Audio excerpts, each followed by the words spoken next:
नमस्कार, मी अक्षरा पाटील. पुस्तक वाचन या यूट्यूब चॅनलमध्ये आपणा सर्वांचं खूप मनापासून स्वागत. मित्रांनो, बायकोला अत्यंत मानानं वागवलं पाहिजे, तिच्या मनाचा विचार केला पाहिजे, तिच्याशी छान वागलं गेलं पाहिजे. म्हणजे कसं वागायचं? तिच्या मनाचा विचार करायचा म्हणजे नेमकं काय करायचं? तिला मानानं वागवायचं म्हणजे कसं वागवायचं?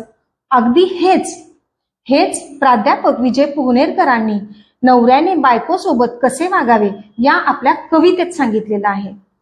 नवऱ्याने बायकोचेही दुःख समजून घ्यावे, नवऱ्याने बायकोचेही दुःख समजून घ्यावे आणि रविवारी तरी तिला थोडे जास्त झोपू द्यावे.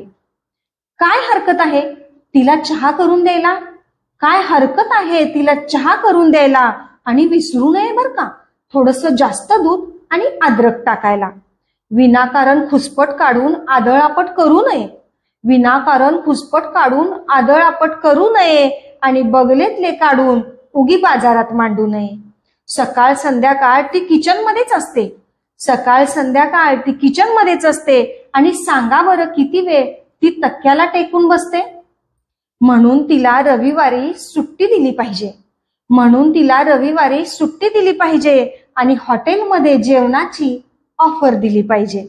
माणूस म्हणून तिच्याकडं थोडं तरी बघा, माणूस म्हणून तिच्याकडंही थोडं तरी बघा आणि मोलकरी नाही, पत्नी आहे, तिला आनंदाने जगवा.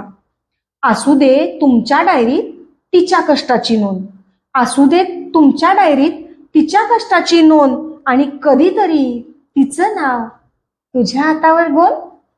म्हणून तरी पहा तिला, चल सिनेमाला जाऊ, म्हणून तरी पहा तिला, चल सिनेमाला जाऊ.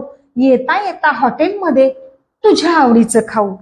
ती कुठं म्हणत असते युरोप टूरला जाऊ, ती कुठं म्हणत असते युरोप टूरला जाऊ. गोडी गोडीतच म्हणा यंदा माथेरान पाहू. येता जाता घालून पाडून बोलणं तुम्हाला शोभतं का? येता जाता घालून पाडून बोलणं तुम्हाला शोभतं का? आणि बघा थोडं बायकोचा मित्र होता येतं का? छोट्या छोट्या डिमांड असतात, पूर्ण करायला शिका. छोट्या छोट्या डिमांड असतात, पूर्ण करायला शिका. आणि नेहमी नेहमी काढू नये हो फक्त तिच्या चुका. मोकळेपणाने बोलायला पैसे थोडीच पडतात, मोकळेपणाने बोलायला पैसे थोडीच लागतात. काही काही नवरे बायकोशी जरा विचित्रपणेच वागतात. ती समोर दिसली की वेडवाकडं तोंड करतात, ती समोर दिसली की वेडवाकडं तोंड करतात. स्पष्ट ऐकू येत नाही पण काहीतरीच बडबडतात. खवचटपणा सोडून देऊन जरा नीट वागा, खवचटपणा सोडून देऊन जरा नीट वागा. आणि गुलुगुलू कसं बोलतात थोडं शेजारी पण बघा. बायको म्हणजे लफडं थोडीच, काय झालं लाजायला? आणि कुठे कुणाची हरकत आहे हातात हात घालून बोलायला? सुकलेली दिसतेस आज, तुझं काही दुखतंय का? सुकलेली दिसतेस आज, तुझं काही दुखतंय का? आणि खरं सांग माझ्या वागण्यात कुठं काही चुकतंय का? मनात काही ठेवू नकोस, मोकळेपणाने बोल. मनात काही ठेवू नकोस, मोकळेपणाने बोल. तुझ्या भावना माझ्यासाठी आहेत खूप अनमोल. तिचे काही चुकले तर एकांतात सांगावे, तिचे काही चुकले तर एकांतात सांगावे. पोरं सोरं सुनांसमोर आदरानेच वागावे. दोघांनीही मान्य कराव्या आपल्या आपल्या चुका, दोघांनीही मान्य कराव्या आपल्या आपल्या चुका. आणि भांडण करायला काय लागतं? सॉरी म्हणायला शिका.